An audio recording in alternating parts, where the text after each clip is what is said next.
We all want more from our batteries, probably because we're all doing so much more that depends on batteries, he says while looking at his 11 hours a day screen time report. Reality is we're never going to be satisfied, and that's okay, because it's our demanding nature that drives innovation, and it's working. According to Bloomberg, battery energy density has improved by about 10% per year over the last 10 years, meaning it's over 3 times what it was a decade ago.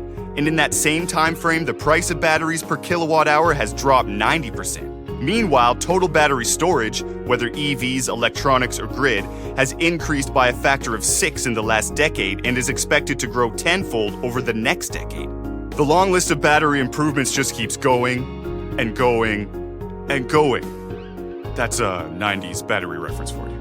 Now, add in a little thing called the EV revolution, and the amount of innovation is at a level like we've never seen before. And it's not just EVs that are benefiting. The need for clean, green battery technology applies to countless different applications, as you'll soon learn. In this episode, we'll go double A deep on battery technology, looking at what's driving innovation, what's getting battery fans really charged up, and what future technology developments could mean for nickel and other critical metals. There's no shortage of good material to get into here or battery puns to get tired of, so let's jump right in. I had a chance to sit down with Dan Blundall, CEO of Nano One Materials Corp.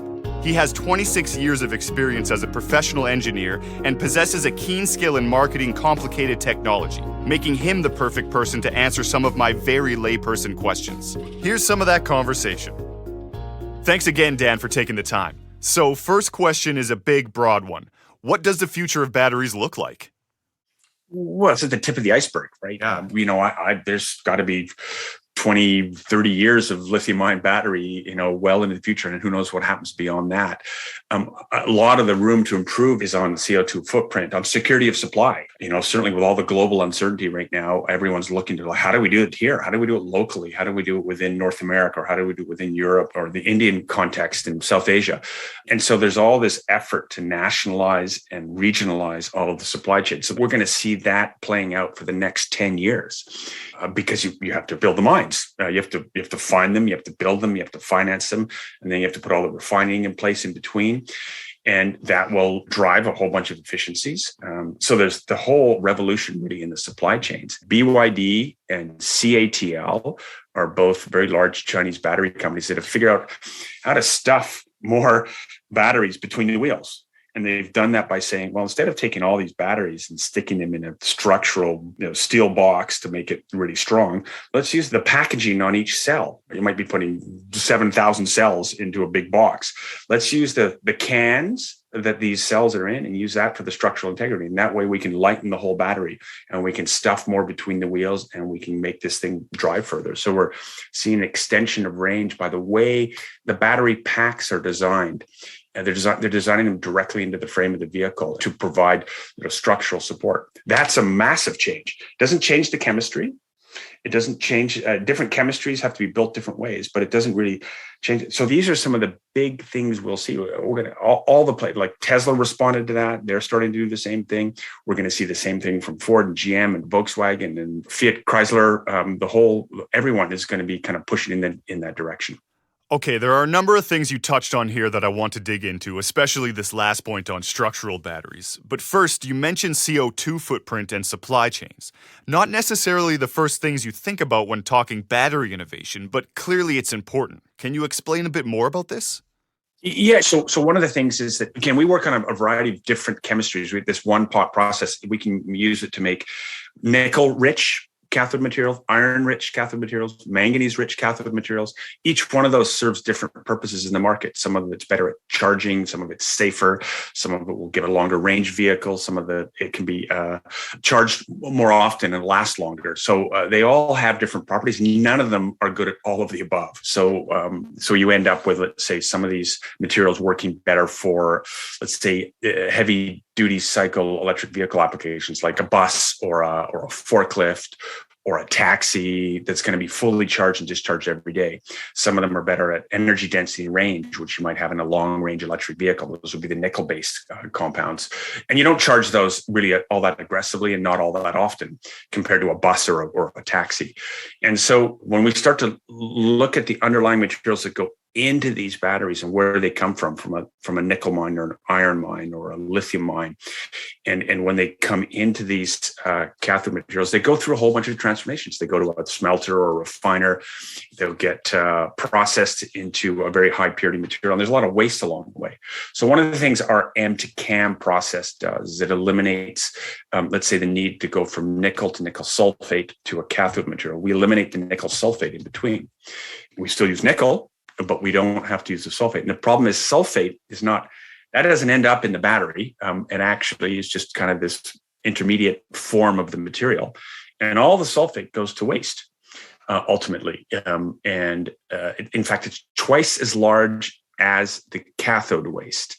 So all that's been fine. While the world ramped up from the early 1990s till now, and there's hundreds of thousands of tons of material being made in the world. But when we go to millions and tens of millions of tons per annum to feed the whole electric vehicle market and the whole renewable energy storage market, that kind of waste stream is untenable. The West simply won't tolerate it. So we have to find ways to eliminate these wasteful steps that have been okay for now, but aren't really scalable into the future. So that's a big part of what we're trying to disrupt. We're trying to change the way the whole supply chain feeds into battery materials, because we see this big wall coming of waste that has to be dealt with. Makes a lot of sense, especially when you consider the scale of what's to come. Okay, now I want to circle back to an idea you mentioned earlier about batteries being incorporated into the structure of cars.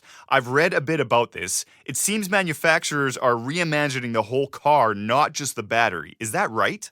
Yeah, but now they're starting to think, okay, well, how do we make the battery part of the structural element? Look, we've been there. I think your listeners will probably understand this. We've been there with a cell phone for a long time. When was the last time you could take the battery out of your cell phone? It's integrated into the cell phone, and the reason it's there is to make it thinner. It's all about thin and being as light as possible, so they can stuff a bigger screen on it, right? And the same thing's happening in electric vehicles, except we're just there. We're just where cell phones got with the first iPhone, 12 years ago. So that's starting to happen in electric vehicles, except that, of course, the change cycles are measured in 5 and 7 years, not in 1 year cycles. So, it's going to take some time for all this stuff to happen. Yeah, given the size of the global auto industry, I can appreciate that these things don't happen overnight. But even though the EV revolution feels like a long time in the making, there's no denying that it's here now. And clearly some impressive things are starting to happen. So what else are you excited about? What else can we expect to see in terms of new tech? Well, so as I mentioned before, there's different flavors of lithium-ion batteries. They all have lithium in them, right? So there's a lithium iron phosphate, lithium nickel manganese cobalt oxide, lithium nickel manganese cobalt, and each one of them serve different purposes. Some of them are more mature than others, and some of them are emerging. They'll come out in the next 5 to 10 years. And so these are just evolution just in lithium-ion batteries. And then there's what we call a solid-state lithium-ion battery. It's still a lithium-ion battery. So the cathode, what we do at Nano One is still the same. It's still a lithium-ion battery, but the anode, the other electrode, moves from graphite to pure lithium metal. And that makes the battery thinner and denser.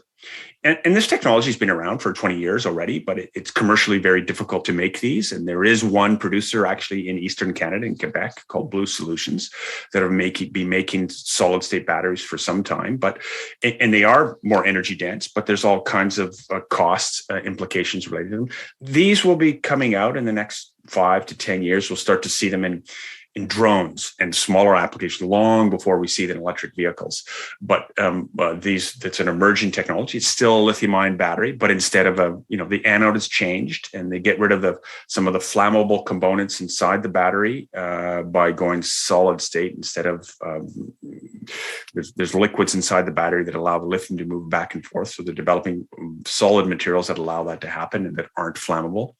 And so even though that's an incremental improvement, it's a huge change to how batteries are built. And it will take 5, 10, 15 years before we see large scale adoption of those types of batteries. And then there's different chemistries. There's lithium sulfur and sodium ion. There's flow batteries, and which are nothing to do with lithium ion batteries. And they're kind of more towards, they're somewhere between what a lithium-ion battery would do and what a dam would do for storing energy. They kind of fit in between those two in terms of the markets that they address, and they can all serve different purposes. Okay, can you get into maybe a specific type of battery chemistry and why that type of chemistry would benefit, say, a long-range battery or a certain situation that the battery would fit in the type of chemistry that belongs in that battery? Yeah, so certainly for the foreseeable future, nickel-rich batteries. These are batteries that have lithium, nickel, manganese, cobalt, aluminum, but mostly lithium and nickel in them. Those are going to be the most energy-dense batteries, and they will be largely serving the long-range electric vehicle market, simply because they just provide more instantaneous range to the vehicle. And I don't think there's no way that's going to change. We're going to see massive growth in that market. And then on the flip side of that, you have battery materials like lithium iron phosphate. So there's no nickel, there's no cobalt in there. It's iron, phosphorus, and lithium. They tend to be much longer lasting than NMC, much lower cost because you're dealing with iron instead of nickel, but they don't quite have the same energy density. But they will serve the heavy duty market where you're charging the battery much more frequently, like you would in an electric bus or a forklift or even a small consumer electric vehicle that has a small battery in it. It's got a small battery. It's cheap, much cheaper than a large battery, but it means you have to charge it more often. And the LFP batteries are simply more robust. They will last longer. You'll get more cycles out of them. So it will serve the kind of bottom end of the electric vehicle market much more favorably than the nickel-rich materials. And that's not to say it's not going to take away any nickel market share. All the market shares on this stuff are on a meteoric rise right now, and we're going to need them all in order to address the demand across the whole supply chain and all the different market segments. How often do we see new battery tech hit the market? Is it every 5 or 10 years, or when can we expect new advancements in that part of it? Well, you can look back historically. So lithium-ion batteries were invented in the 70s, commercialized in the early 1990s, and we haven't seen them really hit electric vehicles until the last 5-10 years. And right now, we're still in Gen 1 of the way they're being made. So there's a lot of work to be done, as I mentioned, on the supply chain, on the way we build the battery packs, the way we build the cells. There's lots and lots of work there. So any new technology, let's say if you replace lithium with sodium, or we go to lithium sulfur batteries, if those technologies can be proven out, and they're not yet, they will go through the same kind of design cycles. They will take decades to become dominant players. And really, the market is going to be very hard for them to supplant lithium-ion batteries because there's so much of a head start on the manufacturing and supply chain. There's so much momentum in the manufacturing of lithium-ion batteries. It's very difficult for one of these new technologies to completely eliminate it. They will address certain market. In some cases, they'll address certain niches in the marketplace, and they may be quite good, but they'll never have the low-cost energy density simply because they just don't have the manufacturing scale that lithium-ion batteries have been building since the early 1990s. So when there's a new kind of battery that comes around, how difficult is it to integrate? Would the whole EV battery system need to be overhauled? Yeah, the voltages change, the current, the power you can pull out of them changes. Whether you have a whole bunch of them in series and parallel, all of that changes. The charging infrastructure may very well change.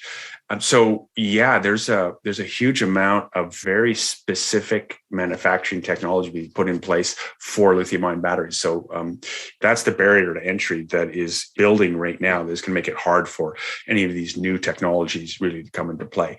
But the reality is, lithium is the smallest element you can move around in a lithium-style battery, and it packs the most energy. It packs more energy than sodium. It may be more expensive than sodium right now, but at the end of the day, it packs more energy and is going to have the greatest energy density. So it's likely to remain unchallenged for at least a couple decades. Right. So all this, it can and will happen. It's going to take a lot of time, like you've mentioned a couple times. Yeah. And I guess all that means nickel continues to be pretty important. Yeah, it's extremely important. Look, you can't make a lithium nickel oxide battery alone. Nickel needs to have other elements in there to stabilize it. An LNO battery, as it's called, is very energy dense, but it only lasts a few cycles. So having manganese and cobalt or aluminum in there helps actually stabilize it so that you can get many cycles out of it. And it remains kind of the most energy dense battery for, particularly for mobility applications, and will be so for the foreseeable future. But we will see. There's a battery material that's manganese rich, still has nickel in it, and there's no cobalt. It's a entirely different structure of material, very fast charging, called LNMO. And it will play an increasing role over the next decade. We'll start to see more appreciable adoption of those materials coming into the end of the decade and into the 2030s, but it still has nickel in it, and will play a really key role. And then, as I mentioned earlier, the lithium iron phosphate will start to take over largely wherever there is really a heavy duty cycle where that battery is being charged and discharged much more aggressively, simply because it lasts longer and it's cheaper. And it's important that all of these exist, because lithium iron phosphate will help reduce the demand and the cost pressure on nickel, which will actually make it more palatable for all the nickel applications. So there's a balance here. Who knows what it's going to look like, but in a decade it could be third. Nickel might be still the dominant one. Maybe it's half the market, the nickel-based batteries, and the non-nickel batteries, take up a portion of the rest of the market. Right. It sounds like a small child learning the alphabet, the LNMNO or whatever. I know. It's hilarious. I like that. So, but to your point, it's nickel is going to stay a primary player, whether it's a small amount or a big amount. I mean, it's going to be needed, and the demand will, stay consistent. Well, it's a big amount. Actually, the demand is just going nothing but up. There's no doubt about that. Demand for all of these battery materials, be it lithium, nickel, iron, phosphorus, manganese, cobalt, they're all going up. It's just a matter of how much nickel you're putting in each battery, but the demand is far outstripping the changes in the chemistries, and I think anyone in any of those raw material spaces is going to be seeing nothing but a wall of demand and not enough supply. So look, there's enough growth in demand for everyone for the next decade, and who knows what happens beyond that, because it's hard to see where all of it will come from. It's simply daunting how much change there is coming. Wow. Anything you want to add at the end here, Dan? Anything you can think of off the top that you want to get in there that we missed? No, other than I think the key thing here is that, and I think, look, this podcast is about nickel, and it's the key thing to understand is nickel is here to stay. It's extremely important to the battery industry. There will be other players, but don't worry about them, because I think there's more than enough demand to go around for everything. We at Nano One have our fingers in all of the different chemistries, and we'll be playing out the ball strategically. They're all going to be very important, and we are trying to establish kind of our mark in every one of them. Nickel rich, iron rich, manganese rich materials. They're all part of the pantheon of batteries that are going to help us move our society into a net zero future, and that is more environmentally sustainable and more secure of supply. I think that's going to be a really important part of it too. So we're nothing but looking forward to a massive shift in this marketplace, and a really kind of healthy future.